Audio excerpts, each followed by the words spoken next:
당신이 지금 어느 시점에서 이 책을 읽는지 난 알 수 없다. 현재 당신을 둘러싼 경제 환경이 어떤지, 증시 상황이 어떤지는 더더구나 알 수 없다. 어쩌면 아주 낙관적인 분위기에 들떠 있을지도 모른다. 만약 그렇다면 경기 침체 가능성을 경고하는 게 귀에 잘 안 들어올 것이다. 하지만 그럴수록 노아의 경우를 되새길 필요가 있다. 또 어쩌면 지금 당신은 침체된 분위기에 불안해하고 있을지도 모른다.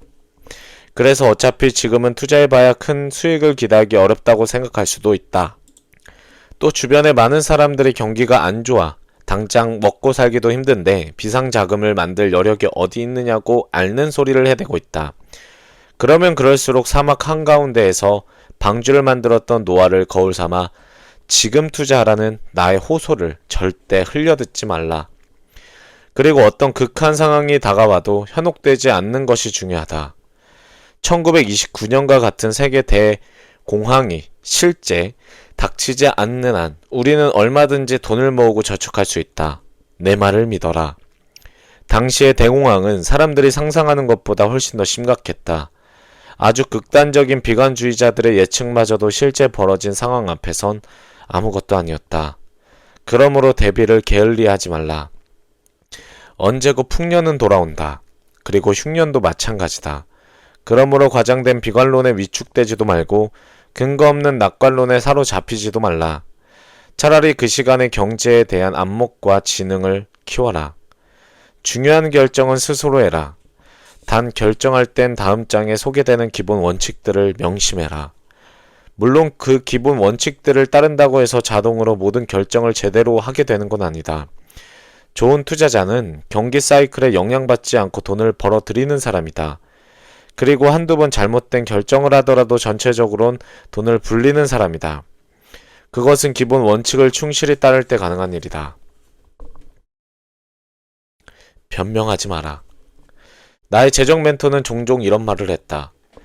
변명이란 실패자로부터 우리에게 옮아오는 것이다. 그는 나의 목표가 무엇인지 물었다. 그리고 내 답변에 대해선 이렇게 말했다. 당신이 한 번에 얼마나 많이 벌어들이냐는 중요하지 않다. 중요한 것은 당신이 어떤 사람이 되느냐이다. 그가 말하는 올바른 됨됨이를 갖춘 사람이란 자기 자신에게 대해 진솔한 사람이다. 앞서 2장에서 한 말을 기억하는가? 당신이 누군가에게 책임을 미루면 그에게 권한을 넘기는 것이라는 말이다. 경기가 안 좋아서 그렇게 됐어. 이번에 난 너무 어렸어. 난 너무 나이가 많아. 정부 정책이 문제였어. 나도 좋은 부모 만났으면. 자기에게 주어지는 책임을 거부하는 사람에겐 돈이 따를 수 없다. 그리고 자기 자신에 대해 솔직하지 않은 사람에게 경제적 풍요가 주어질 수 없다. 책임을 미룰 곳을 찾는데 우리의 에너지를 사용하면 우리는 해결책 대신 변명을 찾게 된다. 변명은 자기 자신에게 늘어놓는 거짓말이다. 우리는 자기 자신에 대해 솔직해질수록 점점 더 많은 책임을 떠맡게 된다. 많은 사람들이 말한다. 나는 제대로 된 투자법을 정식으로 배울 시간이 없어. 정말 그런가? 그게 정말 진짜 이유인가? 정말 자기 자신에 대해서 좀 더 솔직해질 순 없는가?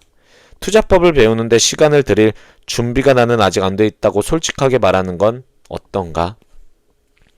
진짜 올바른 됨됨이를 갖춘 사람은 자기 인생의 기회들을 온갖 구실과 변명으로 덧칠하지 않는다. 변명은 우리를 가난하게 묶어둔다. 우리 안엔 두 가지 소리가 있다. 우리 안에는 누구나 다양한 성향이 잠재되어 있다. 우리 안에선 때때로 경제적으로 실패한 사람의 목소리도 들려오고 때론 경제적인 지식과 안목을 지닌 사람들의 목소리도 들려온다. 그리고 우리 안엔 희생자를 자처하는 사람의 소리도 있고 책임자를 자임하는 사람의 소리도 있다. 우리 안에 그 무언가가 변명을 찾는 동안 우리 안에 또 다른 힘은 어떤 식으로든 성과를 끌어내기 위해 쓴다. 완전히 상반된 두 힘이 우리 안에 있는 것이다. 이 두 가지가 우리 안에 공존하는 까닭은 우리 안에 실로 다양하고도 많은 인상과 사람들이 각인되어 있기 때문이다. 우리가 경제적 자유에 이르는 데 있어서 결정적인 것은 우리가 두 가지 소리 가운데 어디에 귀를 기울이느냐는 것이다. 희생자의 소리인가 아니면 책임자의 소리인가? 당신 안에 있는 작은 그릇으로 큰 그릇을 덮으려는 우를 절대 범하지 말라. 앞서 말한 예측한다는 것과 관련해서 한마디 더 하겠다. 자기의 부정적인 예언이 맞아떨어졌다고 해서 그것을 기뻐하는 예언자는 없을 것이다. 나 역시 마찬가지다. 나의 관심은 당신에게 예측이 맞아떨어질 것인지 아닌지 고민하도록 하는 데 있지 않다. 나의 관심은 당신에게 나의 예측이 맞아떨어질 경우에 대비하도록 하는 것이다. 그러므로 여기서는 예측이 중요한 게 아니라 예비가 중요하단 말이다. 평소에 잘 예비하고 있으면 어느 날 갑자기 여윈 암소들이 나타나더라도 크게 겁날 게 없다. 그뿐이 아니다. 내일 당장 세계 경제 대공황이 일어나더라도 당신이 돈만 동원할 수 있다면 그 공황은 당신에게 상상도 할 수 없을 만큼 많은 가능성과 기회를 제공할 것이다. 하지만 여인 암소들이 나타나지 않는다고 해서 공연히 많은 대비를 했다고 한탄할 필요는 물론 없다. 세계 금융가의 큰손이자 투자의 귀재로 통하는 워렌 버핏은 말한다. 수영장 물이 빠진 다음에야 비로소 우리는 누가 발가벗고 수영했는지 알게 된다. 우리는 위기가 닥쳐야 누가 진정한 투자자인지 구별할 수 있게 된단 말이다. 당신에게 꼭 필요한 파워 아이디어. 당신은 자신의 미래에 대한 책임을 스스로 져야 한다. 스스로 자기 인생의 경제 부총리가 되어 당신 수입의 최소 10%, 가능하다면 20%를 비축해라. 돈을 불리려면 수익을 올릴 수 있는 곳에 투자해야 한다. 증시는 항상 일정한 사이클에 따라 변동한다. 그러므로 증시의 파동이나 공황까지도 항상 고려하는 것이 반드시 필요하다. 투기자는 위기의 희생자로 전락하지만 투자자는 더 부자가 된다. 어떤 극한 상황이 다가와도 현혹되지 말라. 대중이 하는 소리에 귀를 기울이지 말라. 당신의 계획을 고수해라. 분명한 기본 원칙을 세우고 그것을 지켜라. 그리고 그 원칙에 따라 결정해라. 변명은 자기 자신에게 하는 거짓말이다. 그것은 우리를 가난에 묶어둔다. 우리 안에는 경제적 패자와 승자의 목소리가 공존한다. 우리가 경제적 자유에 이르는 데 있어서 결정적인 것은 우리가 두 가지 가운데 어디에 귀를 기울이느냐는 것이다.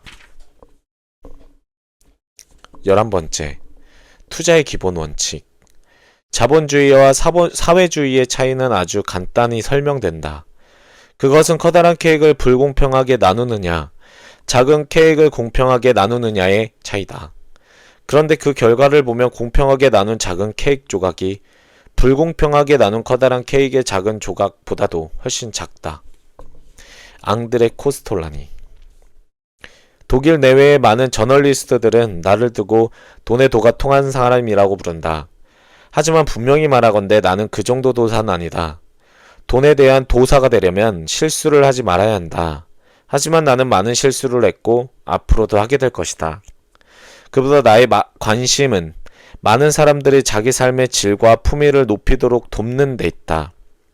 그러기 위해선 일정 수준의 경제적 여유를 먼저 확보해야 할 것이다. 이번 장에서는 어떻게 해야 자신이 가진 거위를 살찌우고 그로부터 좋은 수익을 얻어낼 수 있을지 설명하려 한다. 이를 위해 당신은 여기 나오는 기본 원칙들을 마음에 새기고 거기에 입각해 중요한 선택을 할 준비가 되어 있어야 한다. 이번 장의 앞부분에선 당신을 성공적인 투자자로 만들어줄 기본 원칙들을 설명하고 그 뒤에선 당신이 해야 할 중요한 결정이 어떤 것들인지 살펴보겠다.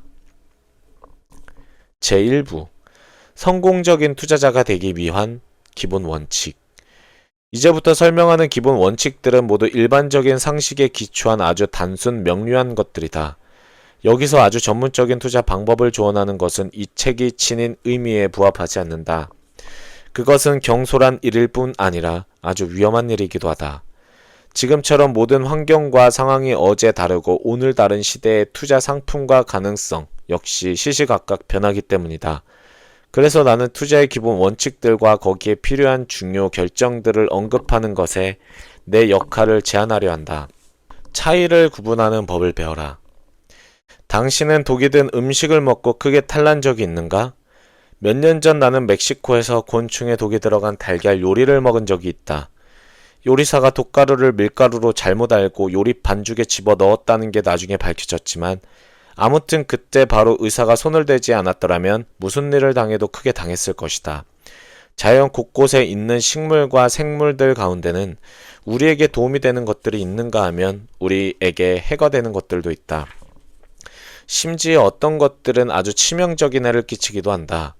많은 버섯들이 맛도 좋고 몸에도 좋지만 어떤 것들은 독을 품고 있어서 우리의 생명까지 위협할 수 있는 것처럼 말이다. 당신의 건강에 대한 이러한 이치는 당신의 돈에 대해서도 그대로 적용된다. 많은 투자 상품이 당신을 부자로 만들지만 어떤 것들은 당신을 오히려 가난하게 만들기도 한다. 이런 것들을 구분할 수 없는 사람은 항상 위험을 안고 인생을 살게 된다. 그런데 대개의 경우 도움이 되는 것과 위험한 것은 쉽게 구분이 되지 않는다.